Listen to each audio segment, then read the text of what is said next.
Welcome to the Nexus Summit, a think tank media experience. This is where the hospitality industry comes together across students, educators, employers, and global leaders to connect, learn, and lead.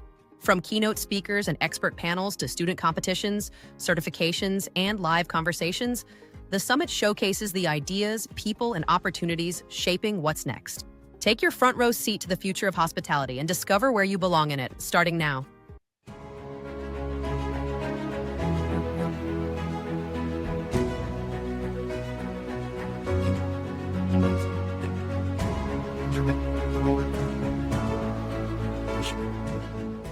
Houseless, but not homeless. This is the story of what a full-time tourist has learned about remote work, culture, and building teams that people are proud to join. I'm Steve Ekstrom, co-founder and CEO of Learn Tourism. We're working with communities all over the world to engage, empower, and inspire stakeholders so that they can create better tourism experiences and more sustainable tourism economies. It's a dream come true, isn't it? To wake up each day surrounded by beauty, exotic locations, and mystifying vistas. To have a vacation view with a fresh cup of coffee in hand, colorful display of tropical fruit that beckons from the edge of an infinity pool just a few rose petal lined steps away. Doors and windows wide open. The smell of jasmine in a breeze that tickles your nose. Ever loyal dog or two resting peacefully at your side, and then you open your laptop. Ready for another day of nomadic life. Working remote, carefree, untethered. Life is grand. It's a rather romantic image pieced together from a plethora of TikTok posts, Instagram reels, and influencer dream scenes. Remote work is not a perk. Somewhere along the way, remote work got branded as a benefit. Work from anywhere. Wear your pajamas. There's no commute. Absolutely, that framing misses the point entirely. Remote work isn't a perk. It's not a vacation. It's more of a design challenge. When I first started working from the road, I assumed productivity would just I had the freedom, I had the flexibility, and I had the open road. But what I didn't have, at least not immediately, was clarity or rhythm or boundaries. When those things are missing, work doesn't feel liberating, it feels disorienting. I needed to design my space, my schedule, my routines, and my patterns to achieve productivity and balance. The same thing happens inside organizations. When people are distributed across offices, time zones, seasons, or roles, everything that was once masked by proximity becomes blaringly obvious. Unclear expectations, meetings that should have been an email, and just general disarray. Is it always like this? Hell no. Here's the story of how I ended up spending 4 years traveling all over North America. Delightfully houseless, but never homeless. Let me explain. 4 years ago, I woke up in my beautiful 3-bedroom, 3-bathroom home in Fort Lauderdale with gorgeous gardens and delightful neighbors. I decided it was time to take a trip. My home now has wheels, a diesel engine, solar panels, and a sleep number bed with my own dent in it. I'm a nerd. I'm a professional tourist, and I'm a digital nomad. This statement sometimes elicits a laugh, sometimes raises an eyebrow, and if you ask my mom, it evokes a very sincere look of concern. Now, that's fair. Over the last 4 years, I've lived and worked out of a 21-foot van, and now a 41-foot luxury motor coach. It's definitely not camping. This motor coach comes complete with a dishwasher and a fireplace, and the view outside the window changes regularly from evergreen pastures to seaside cliffs. There are national parks and vibrant cityscapes. I keep no fixed address, keep no office, and there's little separation between where I sleep, work, and eat. Even less separation between the places where I ask myself serious life questions like, what's for dinner?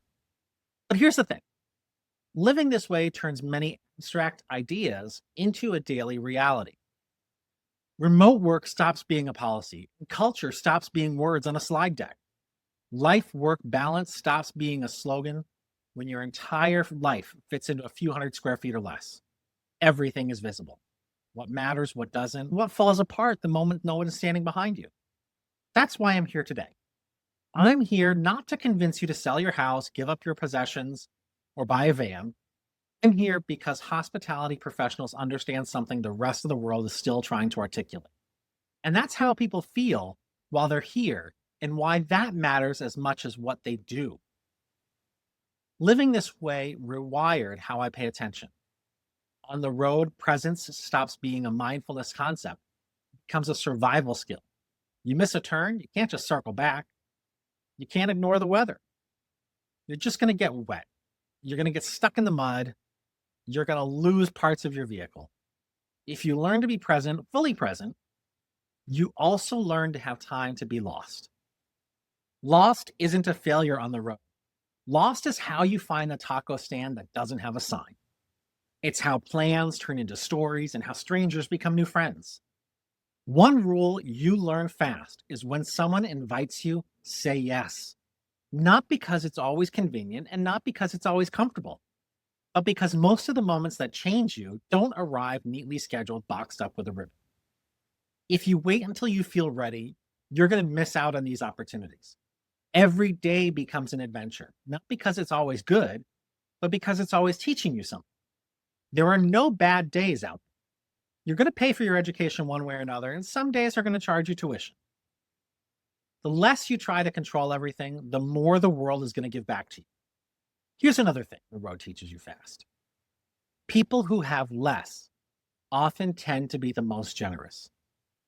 I've been invited into homes with dirt floors and plastic chairs or no chairs at all. I've been offered meals that were clearly meant to stretch farther than they should have. And I do this without hesitation. No resume check. I just sit, I eat, I listen. You are here now. You are welcome here. And you are our guest. It changes you. You stop thinking in terms of building higher fences and start thinking in terms of building longer tables. Inviting strangers to join you on a walk, a holiday, an excursion, or sometimes even a run to the local grocery store.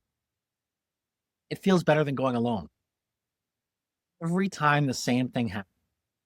When one teaches, two learn. That's true on the road and it's true in hospitality. It's also true in leadership. Visitors don't just learn from us, we learn from them if we're paying attention. This reminds me of an example, visiting a crawfish farm in southern Louisiana. I asked the crawfish farmer, "Where would you like to travel to?" He looked me dead in the eyes and said, "I don't feel like I need to, because I learn from every single visitor that comes here about their family, their culture, their home, their country, their language. I get to share part of myself and my community with them, and they share with me." So there are 5 lessons from life on the road that I want to share with you. Number 1, be present or the road will humble you. I was driving a long stretch where the scenery barely changed. There were some scrubs, same horizons, and just easy to drift mentally. I followed the Google Maps, and I was led in a road that I had no business being. There was no easy place to turn around unless I wanted to slide off a cliff or risk a steep ravine. And of course, I hit a rock. And that's when I lost my generator and my plumbing and my humility. It was a $12,000 mistake. The generator is the thing that powers everything. But by the time I got it fixed, I lost daylight, energy, and some of my patience. All because I wasn't there fully in the moment. Presence isn't spiritual, it's practical. In hospitality, distraction shows up as assumptions. Assuming guests know this or that, assuming staff understands, and assuming culture will carry itself. Presence is what keeps small misses from becoming reputational ones. Lesson number 2, leave time to get lost. It's where the good stuff is. Some of the best meals I've had weren't planned. A wrong turn here, a handwritten menu, cook who insisted I try whatever's freshest today. Nothing fancy, but absolutely unforgettable. Those places don't show up when you optimize the route. Efficiency isn't the same as richness. Destinations that only promote the polished miss the soul that doesn't exist in scripts. Meaning sneaks in through unplanned doors on the road. You eat what's available, not what's familiar. This is lesson 3. Comfort zones are heavy. It's time to let them go. Your best approach is to let the server or the chef make the choice. Almost always smile, like they've been waiting for permission to do this, or they're absolutely terrified they're going to make a big mistake.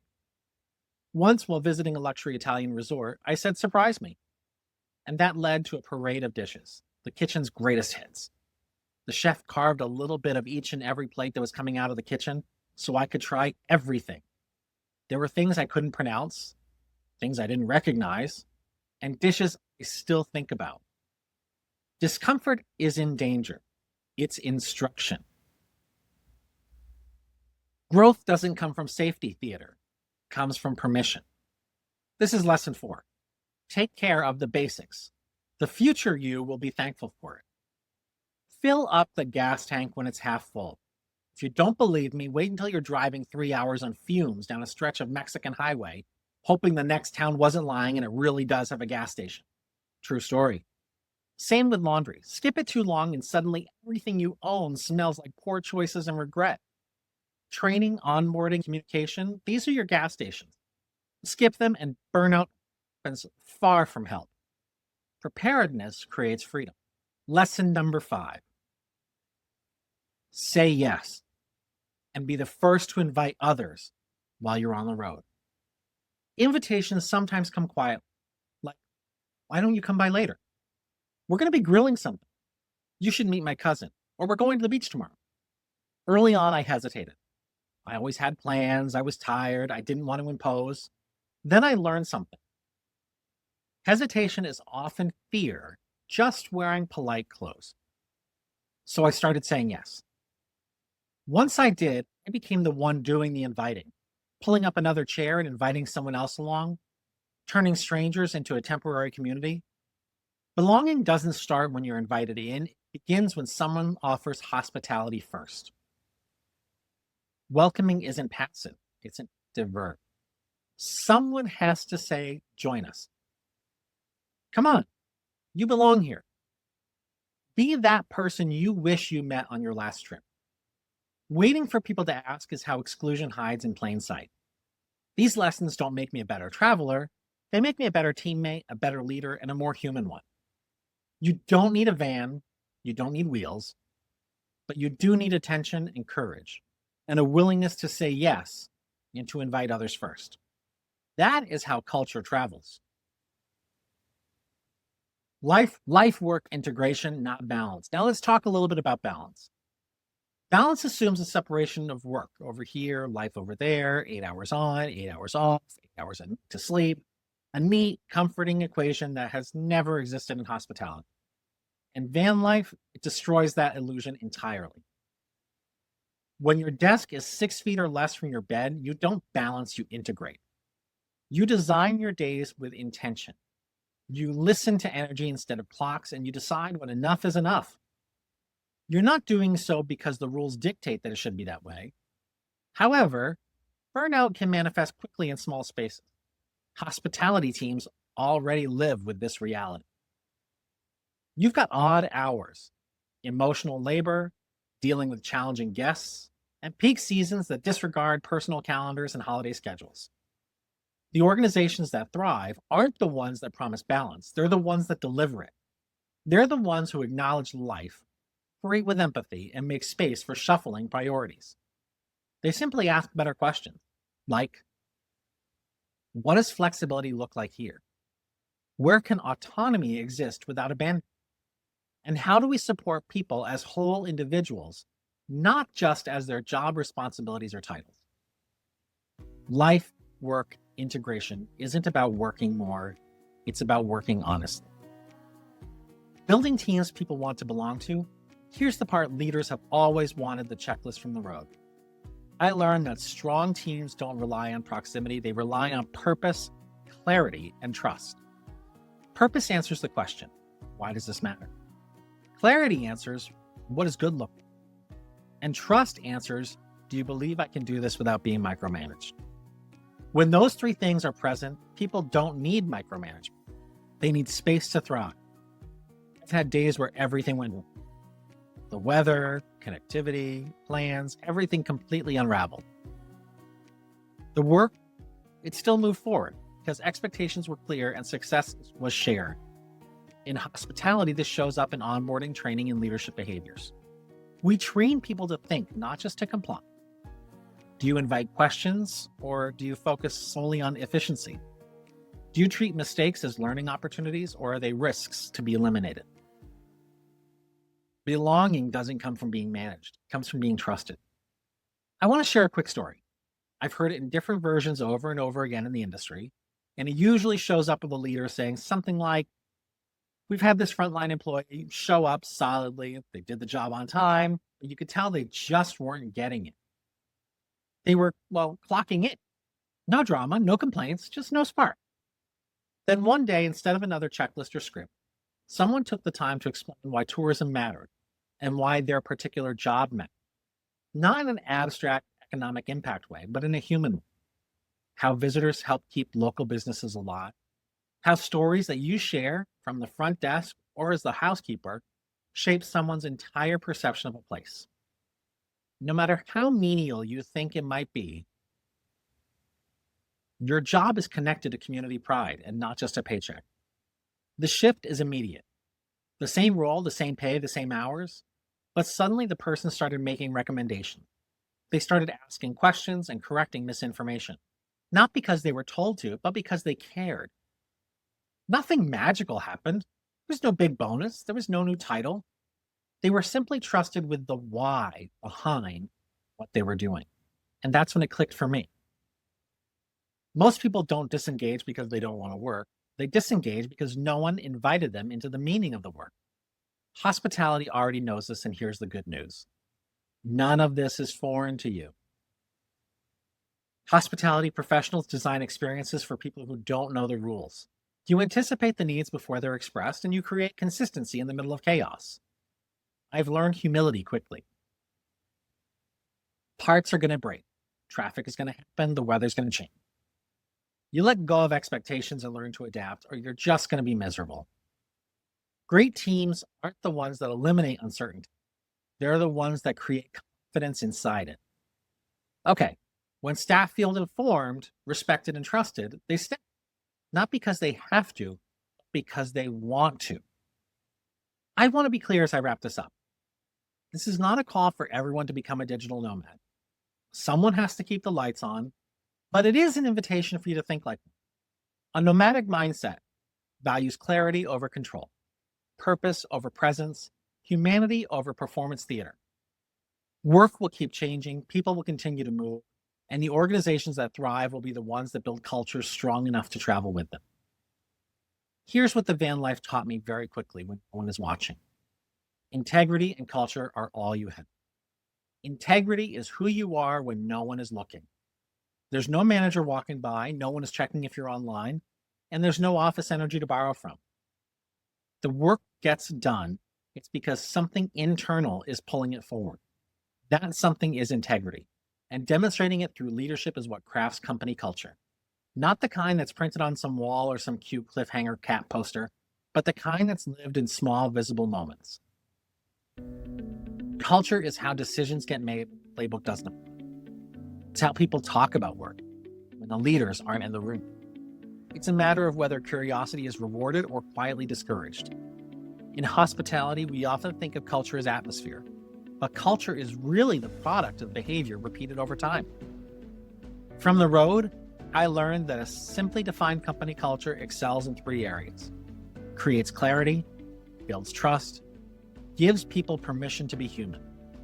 If your culture only works when everyone's together, it's not culture. It's more like forced choreography. Yes, of course, my house has wheels and yours probably doesn't, but the lessons still roll on. I'm Steve Ekstrom, and thank you for joining. Please scan the QR code and leave a review before connecting with me on LinkedIn, and visit learntourism.org to engage, empower, and inspire your community.